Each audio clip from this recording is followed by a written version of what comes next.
मन में विचारों का आना गलत नहीं है, लेकिन मुश्किल तब हो जाती है जब मन में अश्लील विचार आते हैं। कभी कभी तो ना चाहने के बावजूद भी मन में अश्लील विचार आते हैं।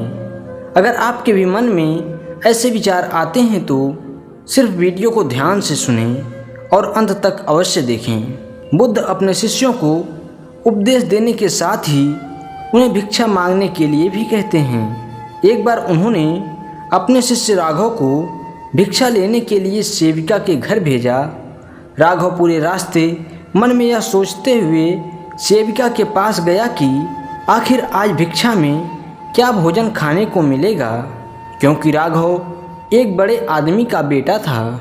हमेशा राघव के घर में खाने के लिए स्वादिष्ट पकवान मिलते थे, लेकिन आज भिक्षा के रूप में उसे जो भी मिलेगा उसी में संतुष्ट होना पड़ेगा। सेविका के घर पहुंचकर राघव ने भिक्षा मांगी। सेविका ने राघव को बैठने के लिए कहा और भोजन लाने के लिए घर के अंदर चली गई। इधर राघव के मन में सेविका के प्रति अश्लील विचार आने शुरू हो गए और तभी सेविका भोजन लेकर आई तो राघव ने देखा कि सेविका ने उसके लिए उसका पसंदीदा पकवान परोस रही है। अपने प्रिय भोजन को देखकर राघव खुश हो गया।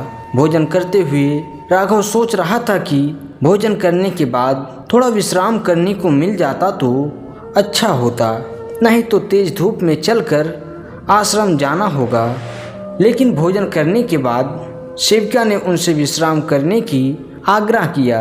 राघव फिर से खुश हो गया कि आखिर आज उसके मन की सारी इच्छाएं पूरी हो रही थी। और जब वे विश्राम कर रहे थे तो सेविका के प्रति उनके अंदर अश्लील विचार आ रहे थे, जिसके बाद राघव को धीरे धीरे समझ आने लगा कि सेविका मेरे मन को पढ़ सकती है, तभी वो मेरी सारी इच्छाएं पूरी कर रही है। जिसके बाद राघव ने सेविका से पूछा, मुझे क्षमा कीजिए, क्या आप मेरा मन पढ़ सकती हैं? सेविका ने उत्तर दिया, हाँ, मैं किसी का भी मन पढ़ सकती हूँ। शुरू में कठिन था, लेकिन धीरे धीरे मैं अपने विचारों पर ध्यान केंद्रित करने लगी और फिर मैं आसानी से किसी का भी मन पढ़ सकती हूँ। सेविका की बात सुनकर राघव घबरा गया। इसके बाद उसने सेविका से आज्ञा ली और आश्रम के लिए निकल पड़ा।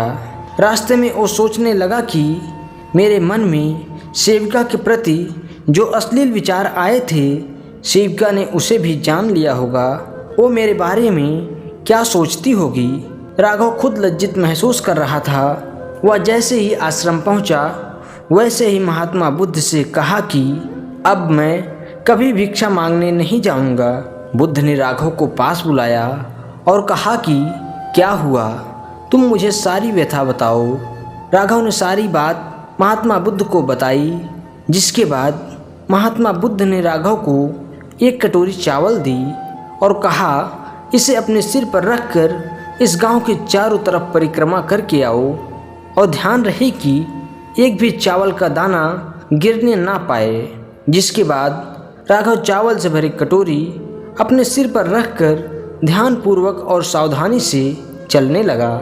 और शाम को जब वह वापस आया तो कटोरी में सभी चावल के दाने सुरक्षित थे। जिसके बाद बुद्ध ने राघव से पूछा कि तुमने चावल को कैसे नहीं गिरने दिया? राघव ने उत्तर दिया, गुरुजी, मैं हर पल कटोरी पर ध्यान दे रहा था, इसलिए कोई दाना नहीं गिरा। बुद्ध मुस्कुराते हुए कहते हैं, बेटा राघव, इसी प्रकार तुम्हें अपने विचारों पर भी ध्यान देना होगा। जैसे तुमने चावल को गिरने नहीं दिया, वैसे ही तुम अपने मन को अच्छे और सकारात्मक विचारों से भर सकते हो। जब तुम्हारा ध्यान अच्छे जगहों पर होगा तो अश्लील विचार अपने आप ही धीरे धीरे दूर हो जाएंगे और अब तुम अपने अतीत को भूलकर अपने जीवन में आत्मसंयम और ध्यान का अभ्यास करना शुरू कर दो।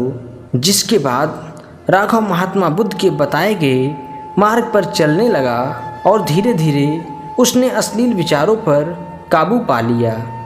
धन्यवाद दोस्तों, उम्मीद करता हूँ कि ये वीडियो आपको पसंद आई होगी और अगर पसंद आई हो तो वीडियो को लाइक, शेयर और चैनल को सब्सक्राइब जरूर करें।